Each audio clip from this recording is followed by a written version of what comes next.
To finish off with our guests now, we're talking about such an important issue about the exposure to our children of all platforms of media, whether it be all forms of social media, television, films, movies, photographs, you name it, that our children are subjected to in all forms in every moment of their lives. And is this influencing, and how is that influencing the way that they do behave? So just to wrap this up, we've got in studio with us William Bird, who's a director at the Media Monitoring Africa, Janine Raftopoulos is Manager of Communications, Public Education at the Film and Publication Board, and Dr. Shaheda Omar, Director of the Teddy Bear Clinic. So I think just to wrap things up a little bit, from the perspective of social media, William, what do we do as a country? I mean, we cannot possibly take Twitter away, Facebook away. These things are here to stay, and they're here to grow. And that's the reality. The situation is only going to get worse. Yep. But what do we do? What advice do you give to parents, to teachers, of how they can try and contain the situation and try and educate children? I mean, there are a number of practical things, actually, and that these things can be used, actually, for very beneficial use, instead of just being seen as the evil thing, deliverer of moral disorder to our nation. So there's a lot that children can learn and contribute from these things. They can grow positively. For every instance where a child is bullied using social media, there's 55 anti-bullying forums. Those are the kinds of things that you want to start exposing your children to. So I guess there are two things. The one is we've got a thing called hashplay.co.za, which is a forum that tries to bring different kinds of information together for young people, for them to go learn about social media, because you've got to start to give them the skills to do this. And certainly the work we do with our children shows that they want to know how to self-regulate. Yeah. So you've got to encourage them to take responsible risk online. Teach them how to use it, and critically, as a parent or caregiver, talk to your child. Talk to them about everything social media. You don't have to understand it, but your children can teach you about social media in ways that you'll probably, as an adult, never be completely clueless. It's a good way to actually start to connect with your child using social media. It starts to ease up those communication things. And then talk to them about sex. It's good, talk to them about sex all the time. It's very I mean, you were telling me, who was it that told me? Start Shaheda. 2.5. You told me I'm going to start talking to my child about sex at 2.5. Is that how dramatic it's become? Well, I think it's important to understand age-appropriate information. Yeah. Of course, we cannot confuse a child and induce further trauma, but it's about age-appropriate information. I think the key message here is about communication, engaging in dialogue with children. Yeah. There's rights and there's responsibilities, and it is the right of children to be protected, but it's the responsibility of primary caregivers and parents to ensure that their children are protected from this kind of violence. And how do they do that? By enabling children to understand about safe and unsafe touches, acceptable and unacceptable behaviors, and that there are consequences in place for unacceptable behaviors. Yeah.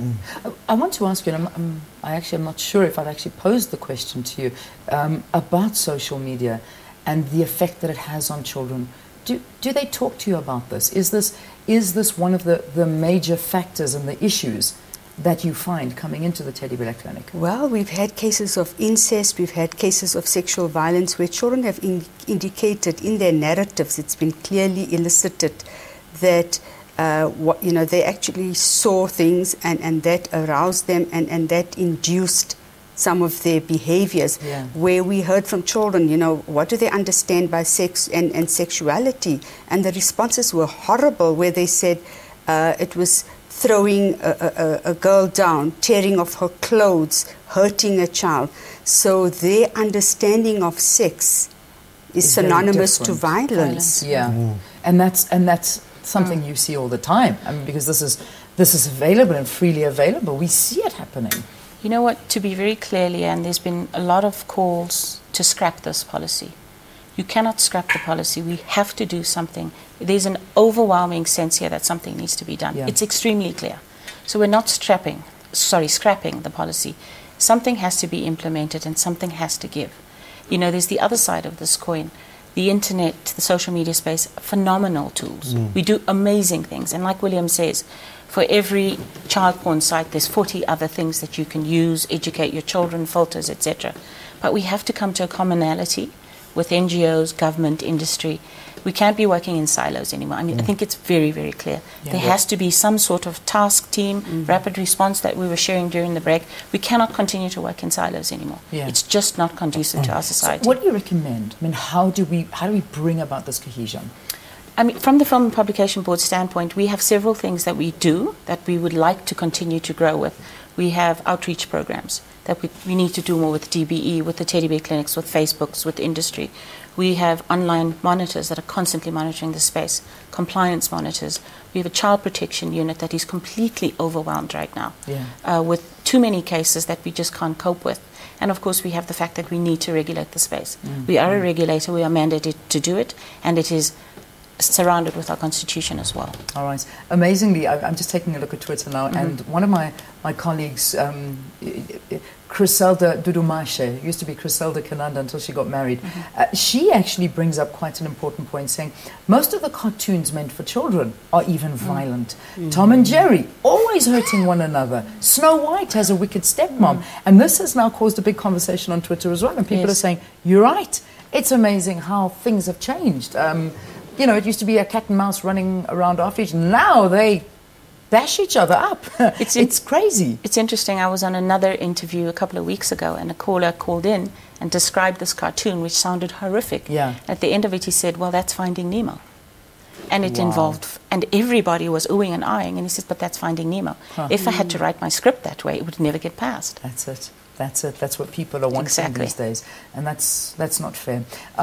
We're heading up to sports news time, but one thing I want to say, which I found so interesting, that we spoke about. You know, we were talking in the very first hour of Morning Live about social workers needing to be put into schools, into public schools.